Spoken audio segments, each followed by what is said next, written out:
Hi, welcome to today's dose of virtual vitamin Z. My name is Steven, and I'm the curator of humane education for the Detroit Zoological Society.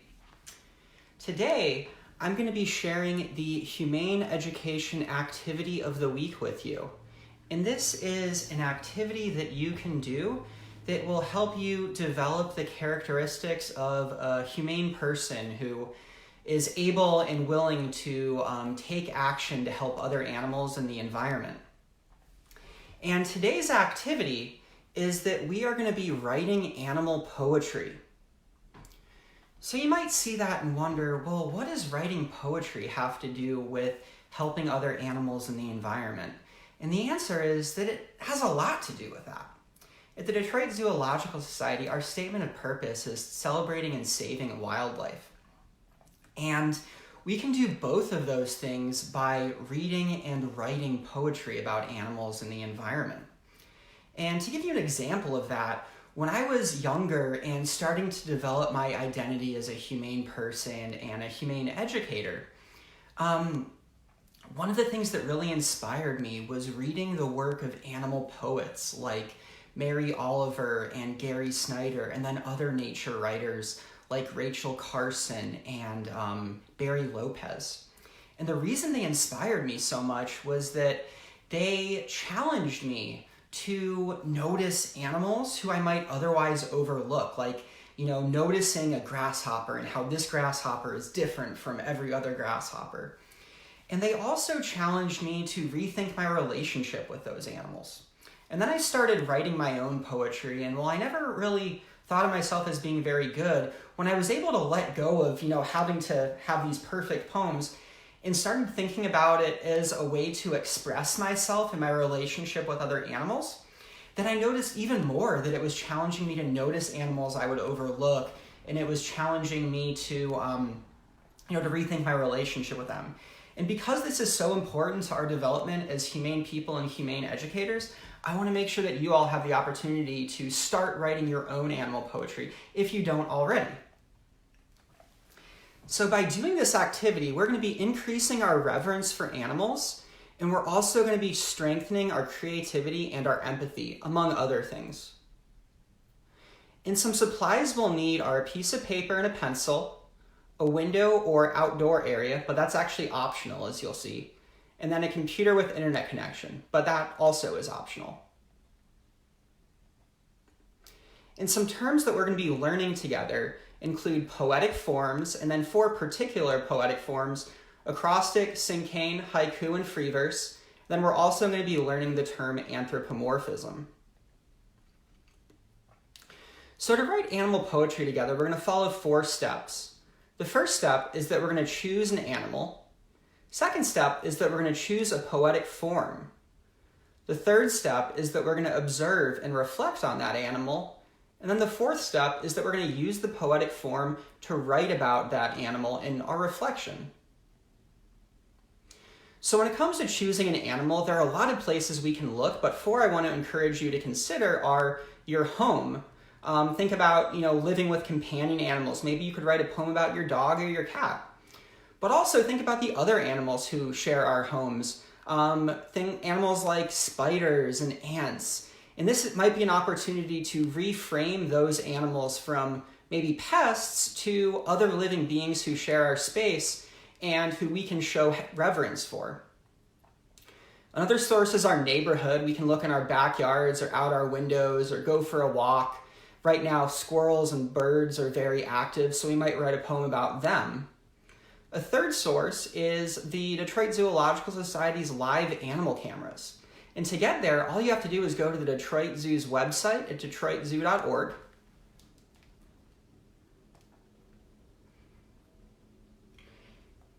And when you get to the website, you'll see that we prominently are featuring our virtual vitamin Z campaign. And on the left side, you can see a list of our live animal cameras.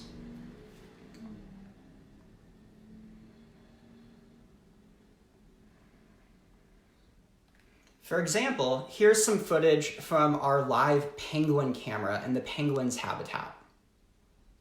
And so you could write a poem about penguins. A fourth source is the DZS's social media pages. And if you go back to our website and go down to the bottom, you'll see that we list links to our Facebook, Twitter, Instagram, and our blog. And these have great videos and photos and other resources. For example, here's a photo of a couple prairie dogs that was recently posted on our Twitter account.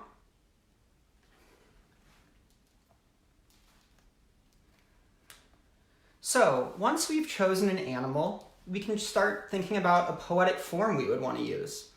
And a poetic form is basically a structure and a set of rules that a poem follows. And 4 poetic forms are acrostic, cinquain, haiku, and free verse. Now, I like to think of a poetic form as kind of like the structure of a house. As you go through your neighborhood, you might notice different houses look a little different. Some have 1 floor, some have 2. Some have a bunch of units together like apartments, others just have, are meant for 1 or a few people. And so we can choose a poetic form, based on what our interests are. And I'll talk more about those forms and give you some examples of them. So going back to, choosing an animal, I decided to write a poem as an example by choosing my home. And this is my dog, Hermes. I'm going to write a poem about my dog, Hermes. And I'm going to use the poetic form of the acrostic. And the acrostic is a poetic form that has 2 rules. The first rule is that the first letter of each line spells the topic. And the second rule is that each line describes the topic. So that'll make more sense when I show you my poem. My poem is about Hermes, my dog. Head down, eyes closed, resting. My dog eases into sleep. Now, to see how this is an acrostic, first of all, look at the first letter of each line. If we read down from top to bottom, you can see that it spells Hermes, Hermes, my dog's name. And then each line describes something he was doing. And in this case, as I was writing the poem, he was lying next to me going to sleep, and so I decided to write about that. Another place we can look for animals is our neighborhood, and so here's an example of a small park near my neighborhood. And as I was walking through this park, I noticed some squirrels, and so I decided to write a poem about those squirrels. And for the squirrels, I wrote using a different form, the cinquain. And this form has 5 lines. The first line has 1 word, and it's the topic. The second line has 2 words, and it's a description of the topic. The third line has 3 words, and it's an action that the topic does. The fourth line has 4 words, and those are my feelings about the topic. And the fifth line has 1 word, which is a synonym for the topic. And a synonym, if you don't know what that word means, a synonym is a word that means something similar to another word. So in this case, it's another word that means something similar to our topic. So here's my poem about squirrels. Squirrels, gray, black, running, climbing, crossing. You are such graceful acrobats. So as you can see, the first line is my topic, squirrels. The second line has 2 words that describe them, in particular their colors, gray and black. Third line is 3 action words. They were running, climbing, and then crossing branches. The fourth line is my feeling about them. They're graceful. And then the fifth line is a synonym. So I use the word acrobat because when I saw them, I noticed how similar they were to acrobats. Another source is our live animal cameras, like the penguin camera I showed you. But I decided to use our falcon camera for my poem. And for this poem, I decided to write a haiku.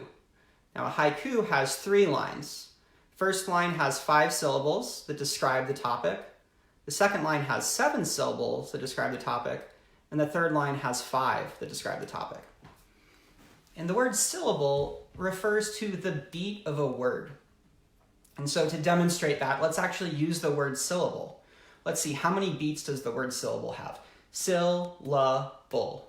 3. So this word syllable has 3 syllables. Another way we can check that is we can put our fingers under our chins and then count how many times our chin drops. So syllable. Again, 3. So syllable has 3 syllables. And here's my poem, a haiku about the peregrine falcon. Nesting high above, while people pass far below, watching and waiting. So the first line has 5 syllables, nesting high above. Second line has 7, while people pass far below. And the third has 5 again, watching and waiting. And then finally, you can check out our social media pages, like that picture of the prairie dogs on Twitter.